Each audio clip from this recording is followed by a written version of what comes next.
Please, Mom, I didn't do anything," whispered the girl, curled up inside the doghouse. Until her father arrived and the truth was revealed. Houston was hot even at night. But inside that house, the cold was something else. A different, heavy silence grew between the walls. James could feel it in the air. Ever since they got back from Amanda's cousin's birthday party, Isabella had been acting strange. At first, he thought it was just tiredness. But tiredness doesn't make a child stop smiling. And Isabella was the kind of kid who smiled even in her sleep. Now she would stay quiet for hours. She avoided eye contact. She no longer talked about school. She didn't ask to watch cartoons anymore. She just stayed, still, hollow-eyed. Sometimes, hiding behind the curtains, she watched the front door as if expecting something bad to come in at any moment. James tried talking to her. Gently, carefully. She dodged him, bowed her head, changed the subject. One night, when he tried to stroke her hair, she flinched, like someone bracing for a slap. It cut through him like a blade. "Isabella, are you okay?" Nothing. Little by little, small things began to disappear. One of Amanda's earrings, a pink bunny keychain, an old toy of Isabella's she never let go of. Every time something went missing, the girl grew quieter, as if she were hiding the whole world inside her chest. James started paying closer attention. One day, he noticed that her bedroom door would be ajar in the middle of the night, even when he was sure he had closed it. One dawn, on his way to get some water, he saw Isabella walk barefoot across the hallway, heading to Thor, the dog's little house in the backyard. He didn't call her, just watched. She crawled inside and stayed there for almost an hour. The next morning, he asked calmly, "Why did you go sleep in Thor's house?" She shrugged. "It was hot in the bedroom." "And were you scared?" Silence. Amanda, on the other hand, was also acting strange, but in a different way, more impatient, less present. She always seemed on the verge of a breakdown. She avoided talking to James, and whenever he brought up the subject of Isabella, she deflected, got irritated, or said it was just a phase. Until one night the screams came. They were muffled, but clear, coming from the girl's bedroom. James rushed there, stumbling over his own feet, heart pounding in his chest. He threw the door open and found Amanda alone in the room, crying. Isabella wasn't there. "What's going on here?" Amanda's eyes widened, trembling. She ran off. I tried to stop her, James." "Stop her from what?" I can't explain." Before she could say more, James was already in the backyard, searching everywhere. He found Thor's little house. The door was slightly open. Inside, Isabella was curled up, eyes wide. Thor lay beside her, quiet, like a silent guard. He didn't say a word, just opened his arms. She hesitated for a second, then threw herself into his embrace and cried. She cried until she fell asleep.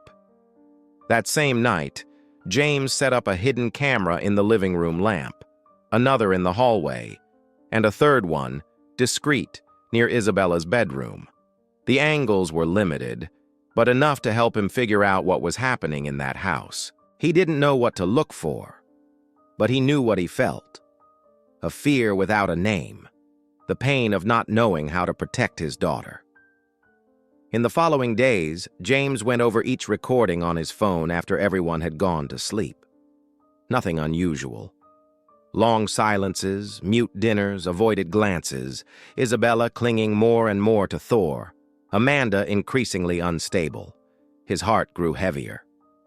It was on a Thursday dawn that the video showed up. On the phone screen, a male figure approached the back door. He walked along the side of the house and disappeared from the lens for a few seconds. Then he appeared in the hallway, his face partially hidden by a cap. Tall, broad, his steps firm, careful. He opened Isabella's bedroom door, peeked inside, then walked back, stopped in the living room, stood there, staring at something outside the camera's view. And then vanished. James paused the video, replayed it, brightened the screen, hit play, paused again. There was no doubt. That man did not live there, and no one, absolutely no one in the house had mentioned any visit. His stomach turned. It wasn't Amanda. It wasn't his imagination. It wasn't a phase his daughter was going through. Someone was coming into that house, and Isabella knew it. James watched the video for the fourth time. He rewound it, paused, zoomed in, trying to catch any detail of the face hidden under the cap. The man was agile, knew the house's layout well. He didn't hesitate for a single second, opened the back door with precision, walked silently down the hallway, and stopped exactly where the cameras couldn't catch him head-on. He wasn't a common thief. He wasn't looking for anything to steal. He was there for another reason. James felt in his chest what the video didn't say. That man knew exactly what he was doing. The next afternoon, he took the recording to a police acquaintance, a retired sergeant who spent his days playing dominoes in the town square. When he saw the video, the man furrowed his brow, scratched his chin, and muttered, "That looks like Smith." "Who?" "Colonel Smith, Army. Got expelled a few years back. These days, let's just say he takes care of financial problems for certain indebted families." "You're telling me that man is a loan shark?" "A loan shark who still thinks he's at war." The name hit James like a stone. He went back home with a dry throat, his mind racing. A puzzle was beginning to take shape, one he hadn't even known existed until then. That night, he waited for Amanda to put Isabella to bed. Then he called her into the living room, grabbed the remote, turned on the TV, and mirrored his phone. Let the video play without saying a word. Amanda froze, first paralyzed. Then she covered her mouth with her hands. Finally, the tears. "He's back," she whispered, unable to look at her husband. James took a deep breath, fighting the urge to shout. "Who is this man, Amanda?" "Colonel Smith." "What does he want?" She sank into the couch, trembling. "Money, or Isabella." The silence that followed was unbearable. James paced the room, each word weighing heavily on him. "Explain. Now. Everything." Amanda tried to speak, but her voice came out in fragments. "It's an old debt. From my father. He died without paying it. Smith showed up at our wedding swearing that the account now belonged to the whole family. At first I tried to pay. I sold some jewelry, a few things. Then he kept asking for more and more." "Why didn't you tell me?" "Because he threatened you. Said he knew where you worked. That he knew about Isabella. That if I said anything, he'd take her. He's already come in here before, James. Do you think this was the first time?" James felt the ground vanish beneath him. Every strange moment of the past week now made sense. The open doors, the missing objects, Isabella curled in the corner. Amanda had been dealing with a monster alone, and he hadn't seen it. And the screams, that night, in her room. Amanda closed her eyes, fighting back tears. "It was a code. I screamed, not to scare her, but to warn her, to run, to hide in Thor's house. I trained her. If she heard me scream in a certain way, she was supposed to run and lock herself inside." James pressed his hand to his forehead, his head pounding, his heart too. The image of Isabella trembling inside that doghouse hurt even more now. "And he wants to take my daughter?" "He said it would be a warning if I stopped paying." That's when a third voice broke the silence in the room. "He'll never stop," said Donna Margaret, standing at the kitchen door. James and Amanda turned at the same time. The housekeeper, who had been with the family for years, was shaking, the dish towel in her hands damp, wrinkled. Her eyes filled with an old guilt. "Donna Margaret," Amanda whispered, surprised. "I heard everything. I needed to hear it from you." "Hear what?" James asked, suspicious. She hesitated, then took a step forward. "That you didn't know everything." The tension shifted. Now Donna Margaret was at the center. "He's my brother," she confessed. "Smith." Amanda covered her mouth with both hands. "I never said anything because I'm ashamed of him. Always have been. He showed up here months ago, recognized me, called me to the gate, said he wanted me to keep an eye out. He threatened me too, sent notes, told me when he'd show up, made me say if you, James, were home, if the girl was alone." James clenched his fists. "And you never thought of reporting him? He said if I opened my mouth, he'd kill Isabella and frame me for it. Said he'd make it look like I was his accomplice." She broke down, cried with her face buried in her hands, like someone begging forgiveness from their own blood. James was about to shout when he saw something different in Amanda's eyes. Not anger, not fear, but a strange kind of relief. "We can put an end to this," she said, looking straight at James. "But we have to do it together." Outside, the night was silent. Thor, the dog, sniffed around the yard. The little house was shut. And inside, there was more than fear. There were memories, secrets, and a child who knew more than any adult in that house could understand. Inside, 3 adults sat at the table face to face with the truth. James knew there was no turning back. It was time to hunt the Colonel. James didn't sleep that night. Neither did Amanda, nor Donna Margaret. The kitchen became an improvised headquarters. Black coffee, tense silence, suspicious looks. The house, which for days had seemed to sink under secrets, now overflowed with truths, heavy, unexpected, dangerous. Donna Margaret told everything, crying, quietly, ashamed. "Smith was a different man when he was young. My older brother, smart, disciplined. When he joined the army, we thought his life would change. But he got lost, came back with hatred in his chest. He believed the world owed him, that he could collect by force." She paused, squeezing her eyes shut as if trying to push memories away.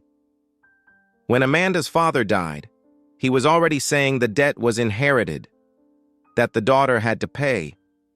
But nobody took him seriously until he showed up here, years later, with those dry eyes. James sat with his hands folded, tense as if his body might shatter at any moment. And why now? Why Isabella? Because he knew you couldn't pay anymore. He wanted a warning, a punishment, a new bargaining chip. Silence. The word punishment hung in the air like a threat. The next morning, James went to the station, asked to speak with Chief Thompson, an old acquaintance. He laid out everything, showed the videos, told them what they knew. The chief didn't hesitate. Smith already had a record. Nothing proven, always a lack of evidence, but a trail of fear left wherever he passed. "If you want to bring this guy down, we'll need to be strategic," Thompson said. "It's not just about arresting him. It's proving it. Recordings, a confession, possession of a weapon. If we slip up, he disappears into the brush and never comes back." James nodded. For the first time in weeks, he felt there was a chance. "And this house will be the battleground." At home, preparations began. 2 hidden microphones, one in the living room lamp, another in the kitchen light switch. 2 more cameras, now with night vision and clear audio. Everything wired to a police server, monitored in real time. A trap set with calm precision. "He'll come back," Amanda insisted. "He always comes back when he smells fear." Donna Margaret, for the first time in days, went back to work as if nothing had happened. She prepared lunch, swept the yard, made the beds. Inside, she knew she was being watched. James still didn't trust her, and with good reason. But the pain in her eyes was real, and eyes don't lie.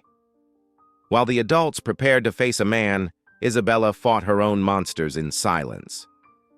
She spent hours drawing, a sketch pad on the living room table, colored pencils scattered, not a word. Gradually, the drawings began to attract attention. First, a tall man in a cap standing at the bedroom door. Then, a girl hiding behind the dog. A scream, drawn as red waves coming from a woman's mouth. A crumpled note on the floor.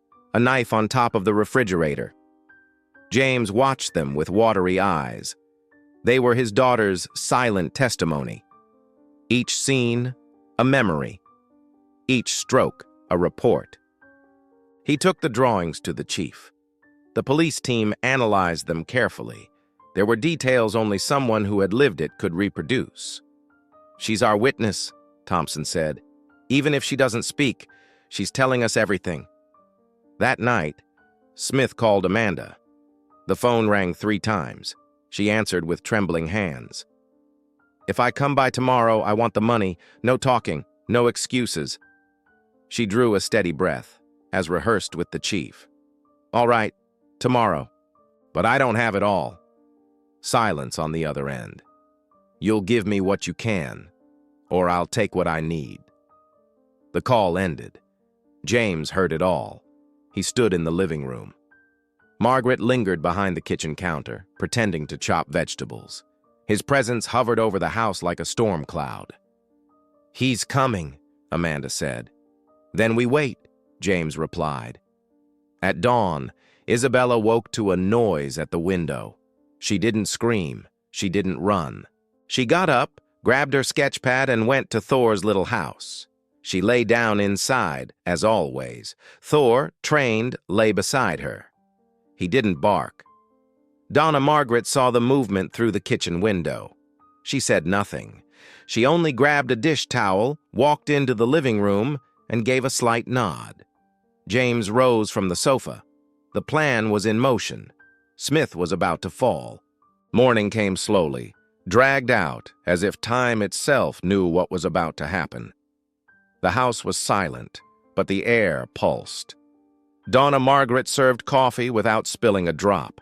Amanda tidied the living room with more precision than usual.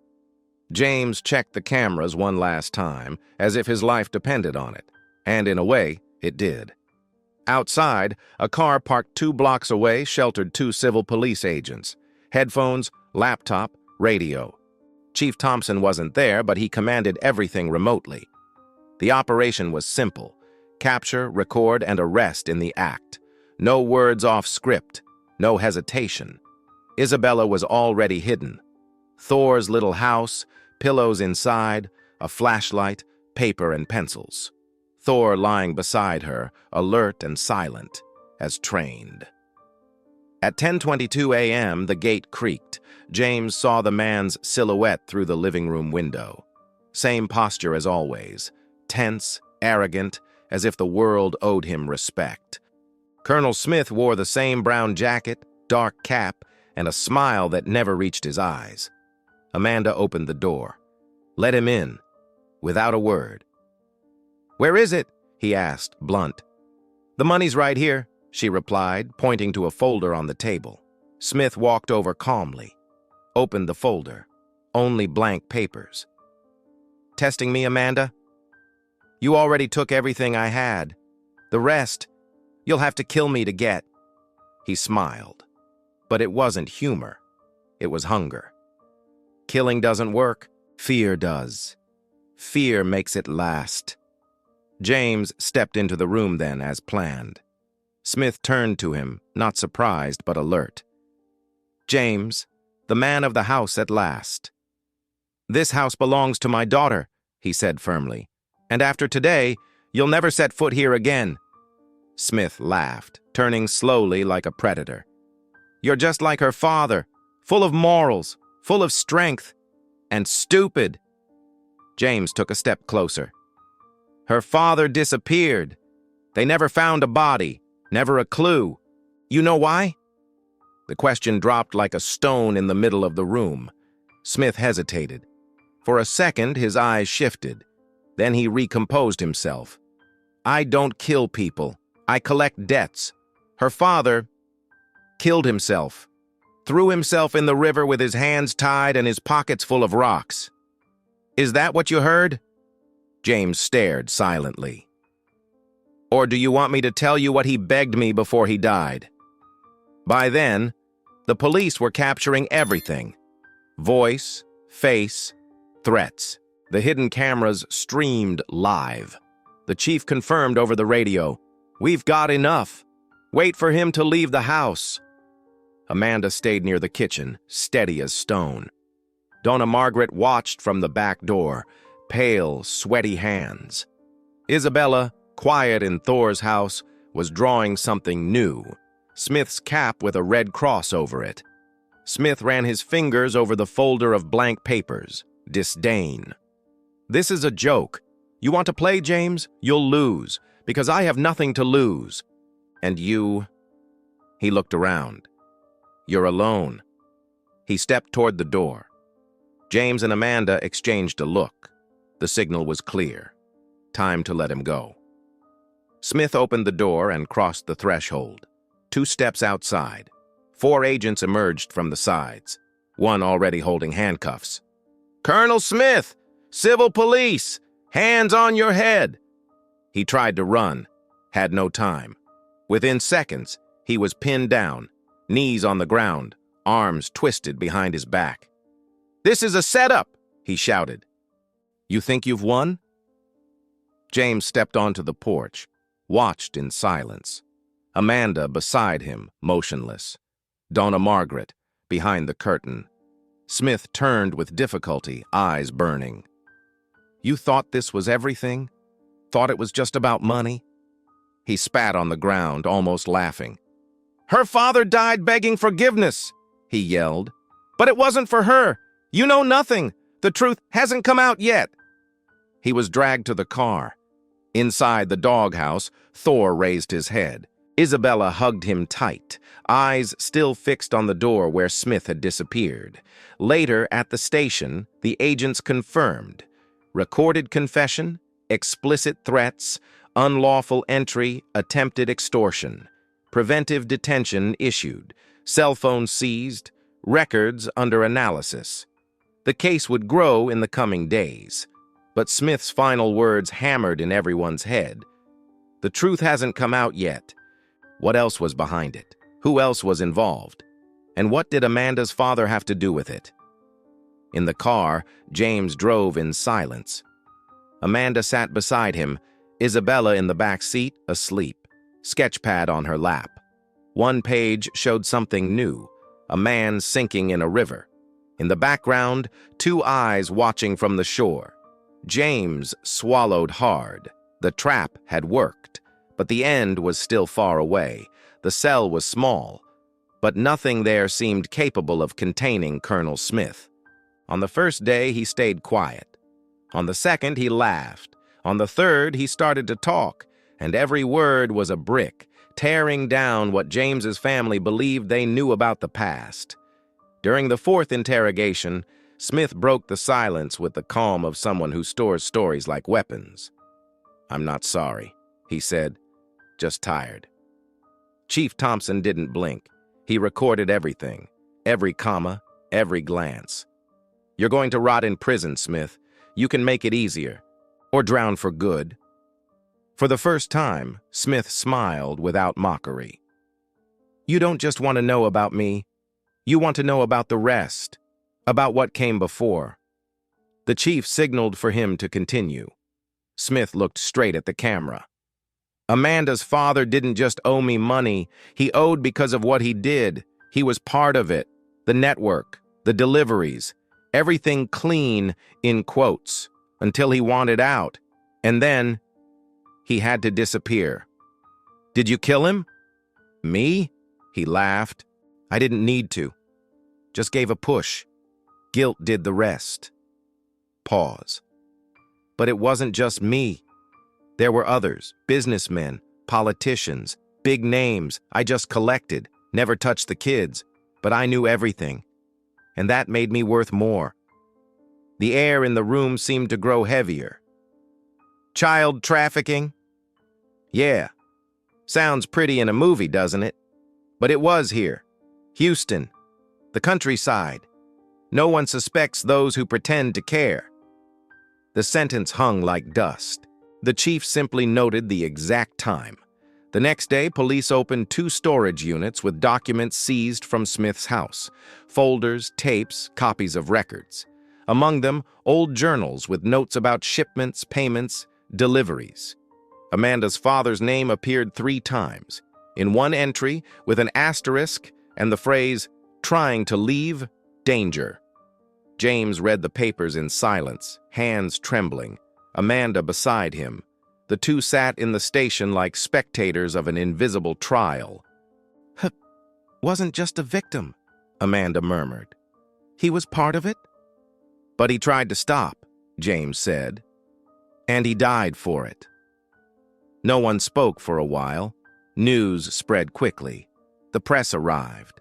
Headlines broke. Ex-military arrested for extortion reveals child trafficking and homicides in Texas Hill Country. Smith was transferred to a federal prison. Confessions recorded, crimes tied together by evidence and testimony. Cross-claims confirmed more names. Amanda went into shock for days. Barely ate, barely slept. James convinced her to seek help, and he brought Donna Margaret and Isabella with her. It was the therapist who said, "You need to turn the hiding place of pain into a shelter of memory and new beginnings." James looked at Amanda. She nodded. Thor's little house was remodeled. It was small, its wood worn by time but sturdy. They removed the old pillows, added low shelves, painted the walls white with drawings by Isabella. A shelf was filled with donated children's books, another with colored pencils, notebooks, and games. On the door, a handmade sign read, "Isabella's Library. Fear doesn't enter here." Thor still stayed nearby, slept beside the door as always, now more at ease. Isabella asked to cut the ribbon herself. She held the scissors with both hands, smiled, and spoke in a low but firm voice. "Now we can play." It was her first full sentence in days. James cried openly. Amanda hugged their daughter like someone clutching the future. Donna Margaret, standing in the corner of the yard, smiled with wet eyes. In therapy, more progress came. Amanda faced her guilt, not for being the daughter of a man tied to crime, but for carrying that secret in silence. James learned to listen, and not to try solving everything with control. Donna Margaret, after many sessions, began to forgive herself. And Isabella drew. She drew every day. But now the drawings had changed. Fewer shadows, more color. Sad eyes still appeared sometimes, but now surrounded by flowers and flying dogs. A month later, the station confirmed Smith's testimony would lead to the arrest of at least 6 others. One, a former state congressman. Another, the owner of a private school. The case gained momentum and visibility. Justice, at last, was beginning to be done. But for James, Amanda, Isabella, and Donna Margaret, the greatest victory was the silence that no longer hurt. It was being able to walk through the house without fear, sleep with doors closed, hear Isabella laugh with an open book in her lap. It was knowing that terror had a name, a face, and now, a cell. And the little house? The little house remained, strong, open, visited by neighbors and curious children. Sometimes Isabella told stories. Sometimes she just listened. One day, she told a younger boy, "This used to be where I hid. Now it's where I play." And that said it all. The conviction came on a cloudy Tuesday. Colonel Smith got 25 years in maximum security. Extortion, threats, attempted kidnapping, criminal association, and indirect participation in homicides and child trafficking. The newspapers spread the headlines. The case went national. But inside James's house, the news arrived in silence. No celebration, no fireworks. Just a collective sigh, like people who, after a long time, could finally breathe without fear. Isabella played in the yard, blowing soap bubbles with Thor. Amanda sipped coffee on the porch. Donna Margaret swept the sidewalk, humming an old song, and James, leaning against the doorway, just watched. For the first time in a long while, everything felt alive. But it wasn't the end. It was the beginning.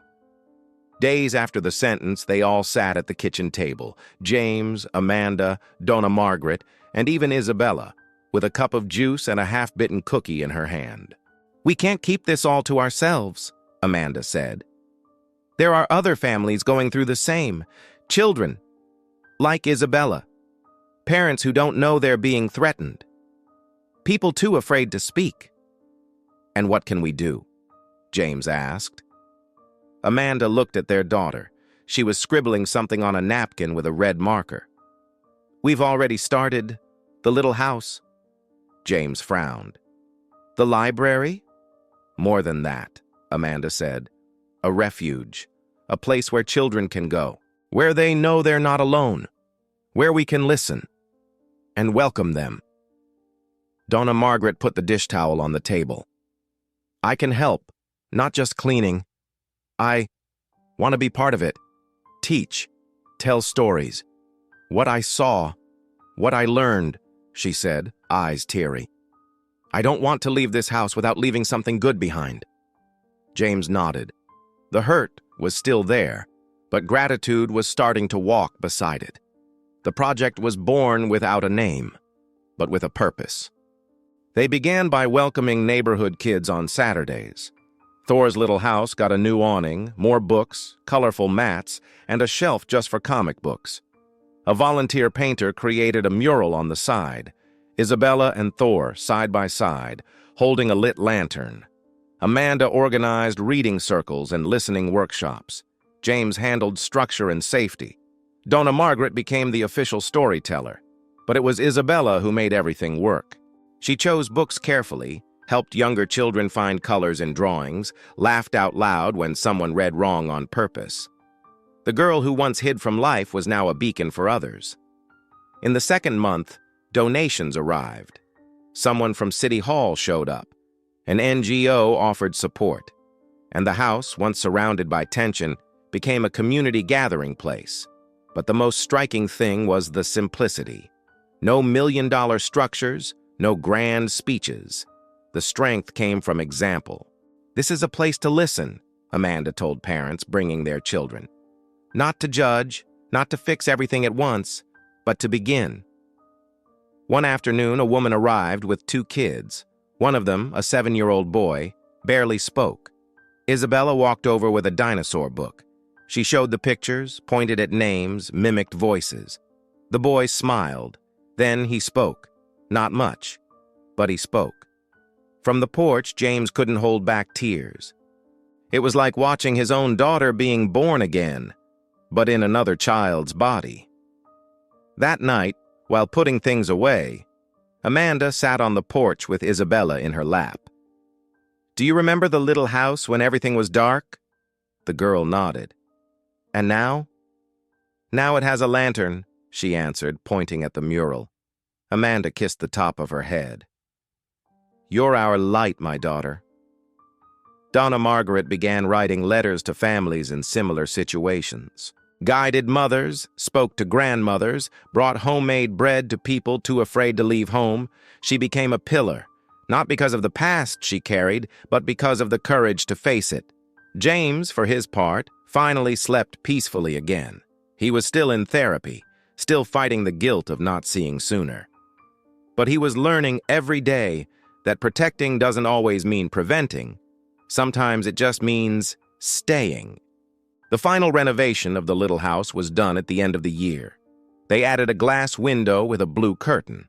Inside, a reading table with its own lamp, a mural with drawings from neighborhood children, and a box of pencils that read, "Draw what you feel, we'll understand." At the inauguration, Isabella gave a 1-sentence speech. "Thank you for not leaving me alone." Applause, hugs, silence, and then music. The past still existed, but now it was part of the story, not its end. The house, once hostage to fear, was now a refuge of peace. Thor's little house had become a symbol of courage, of restored childhood. And the girl with sad eyes now lit the path for many others, as the sign at the gate said, "Here, we listen with the heart. Here, no one hides anymore." If Thor's little house touched your heart as much as writing this story touched ours, share in the comments. What place from your childhood was your safe haven? Don't forget to leave a like and subscribe. It helps spread this message and keep this lantern shining for more people.